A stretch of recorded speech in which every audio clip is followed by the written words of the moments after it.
Welcome to Dan's haunted cottage.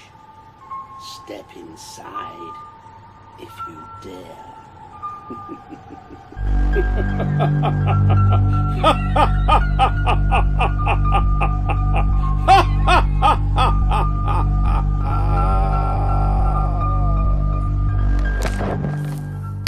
Right, hi guys. Finally, I've got you levelled off. You might still be at an angle or a bit skew-if, but we'll have to work with that, I'm afraid. I've got you balanced on a box here. Yeah, none of your flash tripods for me at the moment. They're all blocked away anyway. So I've got you on a paint marker box that the kids use.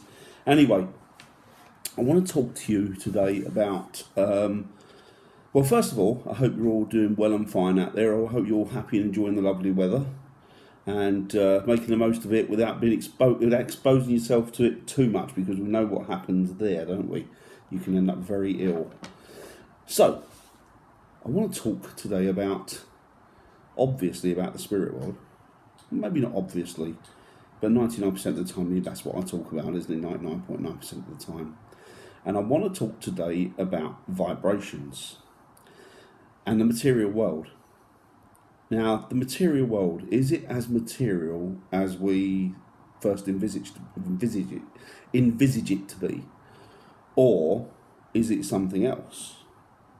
Well, I believe, in actual fact, it is a fact, that this world that we see, whether it be my glasses, whether it be, I don't know, this box here, whether it be, I don't know, this baseball cap, whatever it is, everything, the table I'm sitting in front of, behind, the chair I'm sitting on, the box this is resting on, this machine that I'm actually videoing myself through, it is material, but it's vibrational.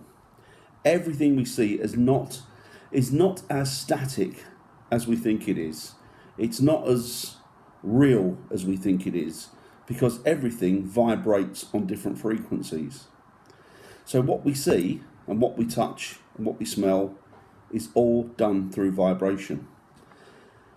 Now, if you can get that concept in your head, I can't see why, from that concept and that scientific fact, why it should be so hard for us to make the leap then into the spirit world, or into something that exists outside of our body at the point of death.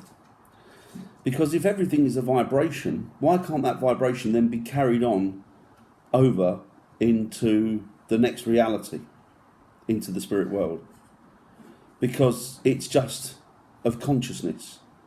They're created through vibrations. And as I say, everything resonates on its own particular vibration resonancy. And in doing so, this is where we get the images of our reality. This is where we get our reality from. And if you take into consideration that that could be a concept, or is a concept, then, and also the fact that we don't use a large percentage of our brains, although I think we use more percentage than people say that we do, but we still use, or don't use, quite a vast amount of brain power, then why can't we unlock the mind, or the keys to the mind, and in doing so find out how we can get those vibrations, those resonances, to match up? And if you think of the spirit world, say the spirit world, and this is what we think, it vibrates on a certain frequency, and ours, this reality that we perceive, vibrates on another frequency. So like that, you're going to keep missing each other. You're going to keep going through the loops. You're going to keep falling through the holes.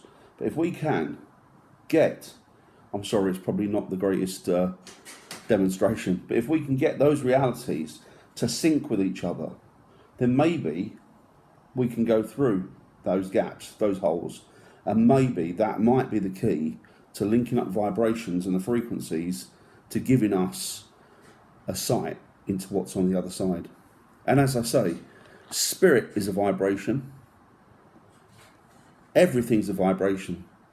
So why can't we try and do that? Maybe we are trying to do that. Maybe that's exactly what we're trying to do. But, you know, once we find out what those frequencies are and those vibrations and what they resonate at, then maybe we'll have half a chance. I don't know. Maybe it's a stretch too far. But I think that that's where we should be looking at. We should be looking at vibrations, the resonancy, and also connecting the two, getting them to fluctuate on the same line, getting them to connect to each other and opening up, or maybe not portals, but just opening up, maybe portals, opening up doorways and connections to the other world.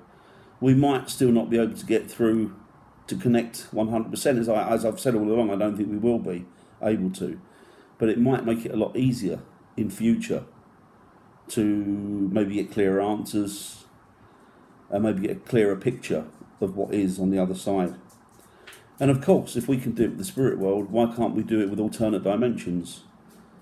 Everything's a frequency, guys, and there's no reason that there can't be 1,000,001 different realities out there that are all rubbing along side by side.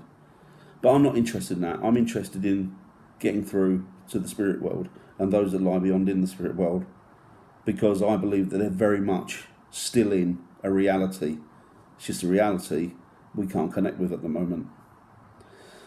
Anyway, that's me ranting on. I don't know if that makes any sense.